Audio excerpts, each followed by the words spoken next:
In our story today, we hear about Naaman. And even though Naaman has leprosy, it's a little hard to sympathize with him, I think. You see, he's rich, he's powerful, he has everything going for him. And even though he wants to be healed of his leprosy, apparently he doesn't want it enough to follow some simple directions. This is the kind of thing that I just don't have time for. God's prophet wants to heal him, and here's what Naaman will have to do. Go and wash in the river. 7 times. That's it. And it's not good enough for Naaman. So he objects, and he objects loudly. He's come all this way, and he expected a big show.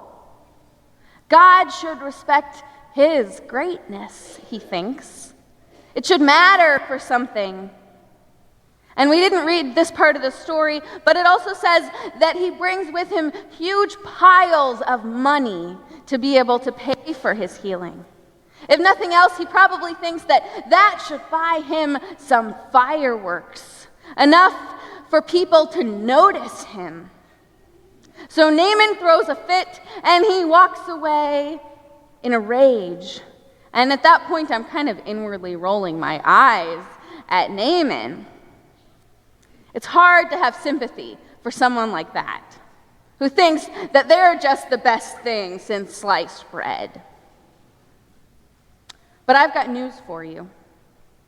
All of us can be a bit like Naaman. You see, what Naaman has just done is he's said no to God. And even if we don't want to admit it, we often do this, even without realizing it. So I want to tell you a story. Recently, I injured my foot, and I started physical therapy. And on the first day of physical therapy, the physical therapist had me just kind of walk in a straight line so that she could kind of analyze my gait and see how I was doing. And I hadn't noticed this myself, but the first thing she said is that I was walking wrong. I had apparently angled my foot so that I was taking every step like this. And that had been going on for weeks, and somehow I hadn't even noticed it. But she took one look and knew that that was out of whack. And you know how connected everything is in our bodies? And so my whole body was a little bit out of alignment from walking that way. And so she told me that other pains I was experiencing, like in my hip or even my arm, were likely tied right on back to my foot, to walking the wrong way. And I think that spiritually, we can sometimes start walking with a limp without even realizing it. Maybe we stop listening so well, or we start saying no to God in little, everyday sort of ways. And if that's you these days, if you're feeling kind of out of alignment with God, then let me share with you what my physical therapist did for my foot on that very first day of therapy. The first thing she did is she just got curious. She asked lots of questions. We tested out walking on different surfaces. She asked what was painful, what felt good. And after all that, then she started coming up with a plan for how I could start to learn to walk in the right way. She told me to use my crutches more and to pay attention to every single step I was taking so that I could adjust my foot and walk in the right way. And that's essentially what we can do too. Instead of getting all judgy on ourselves when we notice something's wrong, instead of saying, "Oh, I haven't been praying lately, I'm so horrible," or, "Oh man, I'm such a bad Christian because look at where I am," instead of doing that, we too can just get a little bit curious. Pay attention to the things that make you feel far from God. Pay attention to the distractions. Pay attention, too, to those things that make you come alive, that make you feel filled with faith. And then we can try and take the next step that she took. You can't just stay in curiosity, but you make a plan.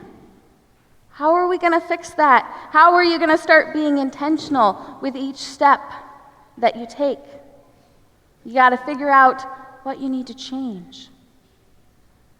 Now, you might not believe me because I'm standing up here in front of you, but I have often said no to God, and sometimes quite defiantly.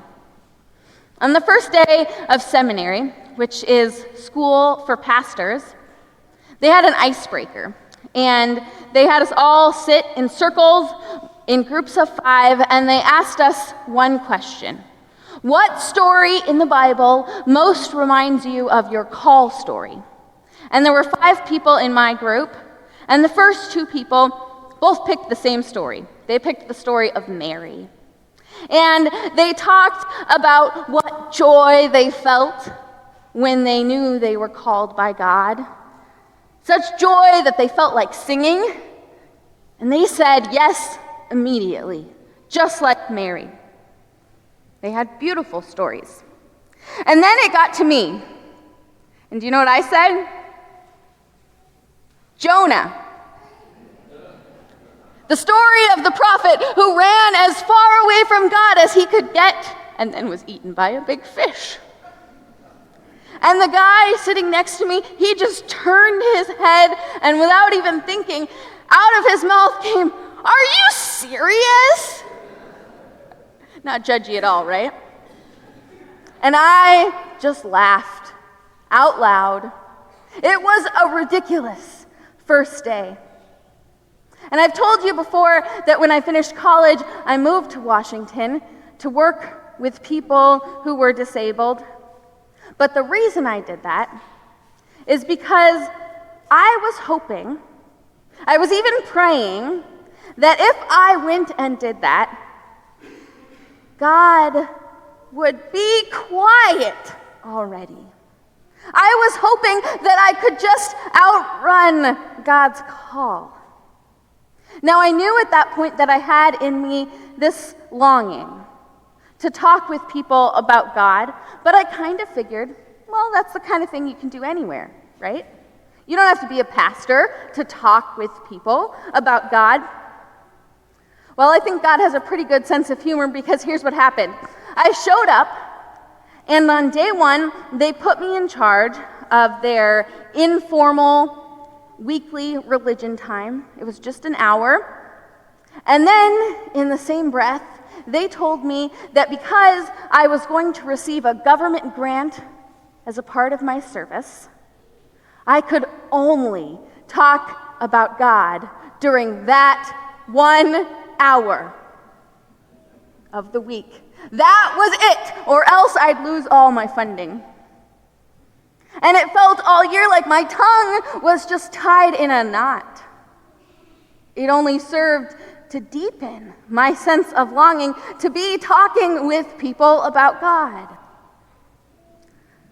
So I now know that I said no to God because I didn't know myself as well as God did. I didn't see in myself the potential that God did. And I think this often happens to us. God calls out to us when we can't yet see in ourselves what God does. Maybe God does that so that when everything is said and done, we won't be able to sit back and take all the credit for ourselves. The whole experience helped me to begin to realize that God isn't just some toddler who got a hold of a puzzle and is now jamming the pieces in where they don't fit. No. God knows us. God made us. And just as I can trust my physical therapist to help me learn to walk again, we can trust God to forge a path for us that will be life-giving and good for us. Now, of course, our friend Naaman doesn't know that yet. And the reason he says no is his pride. The story tells us that he's great, he's powerful, he's a rich, mighty warrior. Even the king loves him. And even though he has leprosy, he's just walking around with his head held pretty darn high. He's so full of himself that it blinds him to what God is up to right in front of him. He can't imagine a God who would use plain water or bread and wine to do something extraordinary. And I think we can be the same way too. Slow to understand, a bit bullheaded.